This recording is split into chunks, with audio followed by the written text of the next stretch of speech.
C'est à Magny-les-Hameaux, tout au sud de Saint-Quentin-en-Yvelines, que l'on découvre le domaine et les ruines de l'abbaye de la vallée de Chevreuse, dite Port-Royal des Champs.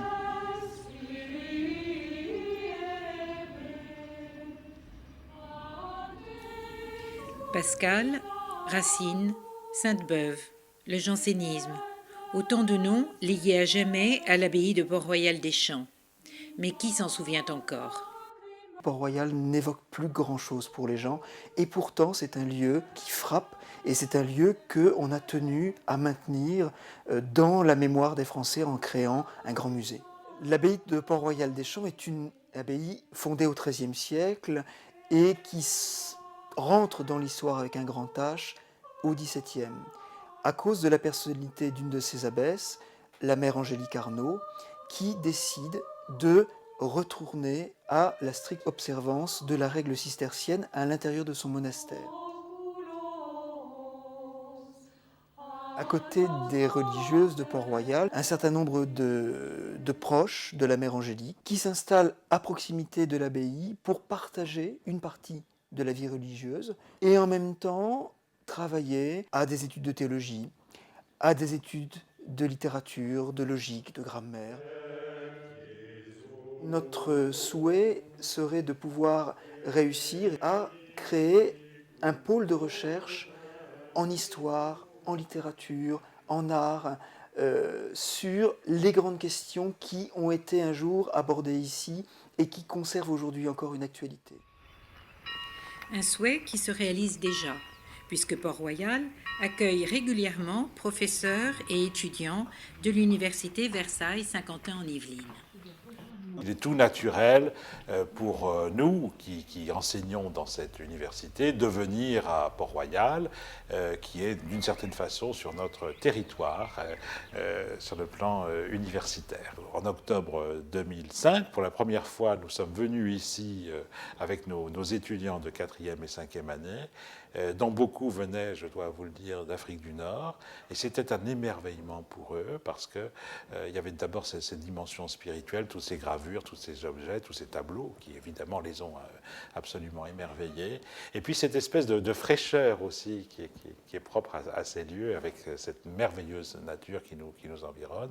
Et je crois que c'est une autre perception, là aussi, du XVIIe siècle, loin des fastes de Versailles. Trop souvent, on pense au XVIIe siècle en pensant au Roi Soleil et à Versailles. Mais il y a un autre XVIIe siècle, celui de Pascal, celui des messieurs de Port-Royal, celui de toute cette élaboration savante. Le jansénisme a apporté une certaine rigueur, un certain équilibre qui lui donne naissance au grand classicisme français. L'héritage direct des jansénistes est recueilli par les fondateurs de la République en France. Les gens d'église ont créé l'idée de la laïcité en France.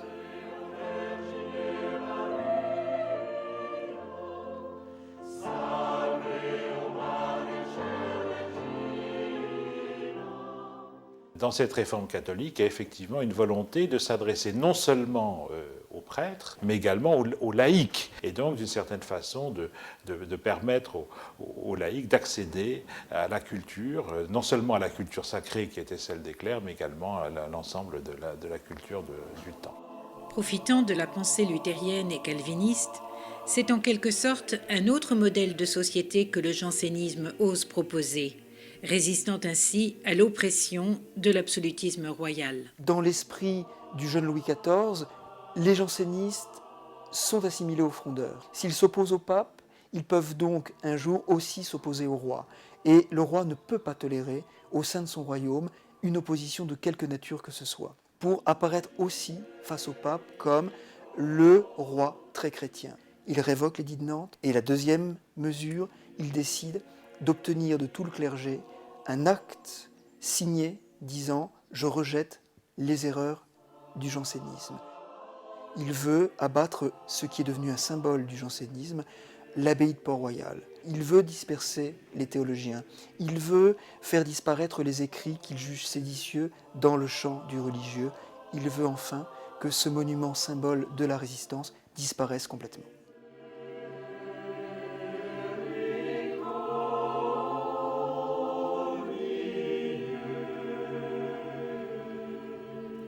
Je crois que le message religieux de Port-Royal, il est aujourd'hui un message pour l'ensemble des confessions et pour l'ensemble des gens qui viennent et qui vivent autour de Port-Royal.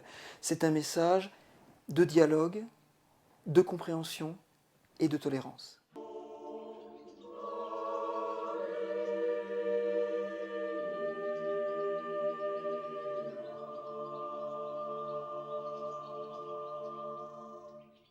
L'espace de récréation des religieuses est de l'autre côté de la rivière. De l'autre côté de la rivière, vous êtes en dehors de la partie sacrée. Vous avez un endroit où les religieuses sont assis en demi-cercle. C'est un endroit qu'on appelle de façon très impropre la solitude. Alors que précisément c'est le seul endroit où elles ont le droit de parler entre elles. En fait, c'est le seul endroit non religieux pour la communauté des religieuses. Pourquoi est-ce qu'on a déterré les corps du cimetière ici ? Quelqu'un qui est mort doit être enterré dans une terre sacrée, donc dans un cimetière d'église. Un jour, le roi dit « Je ne veux plus qu'il y ait de religieuses ici ». Donc il demande à l'archevêque de Paris de prendre une décision pour dire « Cette terre ne sera plus une terre sainte ». Donc on a demandé à ce qu'on déterre tous les morts et on a rassemblé les corps et on les a mis dans une tombe commune pour toutes les religieuses qui se trouvaient ici.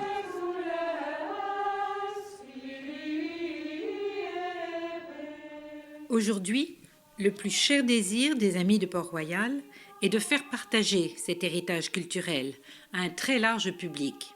On pourra proposer aux visiteurs un plan de visite et un circuit de visite autour de l'abbaye. Ce circuit de visite permettra de comprendre comment était installée une abbaye et tout ce qui vient autour d'un couvent, son domaine agricole. Ainsi, ce parcours mènera aux granges, et dans les granges qui ont bien sûr perdu toute leur activité agricole, sera développée une mémoire agricole d'une part, et d'autre part le centre de documentation occupant tous les volumes disponibles. Et nous avons déjà l'expérience dans les bâtiments comme la Grange à Blé de concert, donc on a déjà l'expérience d'un programme culturel autour des thèmes de Port-Royal, concert ou théâtre.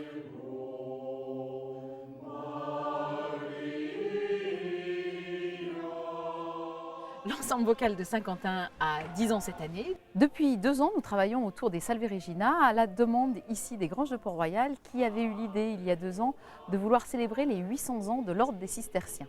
Les Granges de Port-Royal nous sont très chères puisque c'est un lieu en fait rempli d'histoire, rempli de ce côté un petit peu magique, de ce calme profond, de ses pensées de Pascal et d'autres. Et bien évidemment, ça inspire le musicien, ça permet d'être dans un bain qui nous permet de vraiment vouloir faire de la belle musique.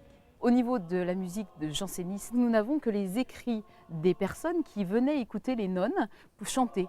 Donc nous sommes en train de travailler dessus pour voir un petit peu quel était ce répertoire qui doit être bien particulier, qui semblerait être sans orgue puisqu'il n'y avait pas d'orgue à l'abbaye, donc qui était certainement un programme a cappella, ce qui veut dire sans accompagnement, où les choristes doivent très bien chanter puisqu'ils n'ont aucune base pour se rattraper s'il y a des fausses notes. Ces personnes donc chantaient merveilleusement. Le témoignage le plus poignant pour nous, c'est qu'on disait qu'elles avaient des voix d'anges.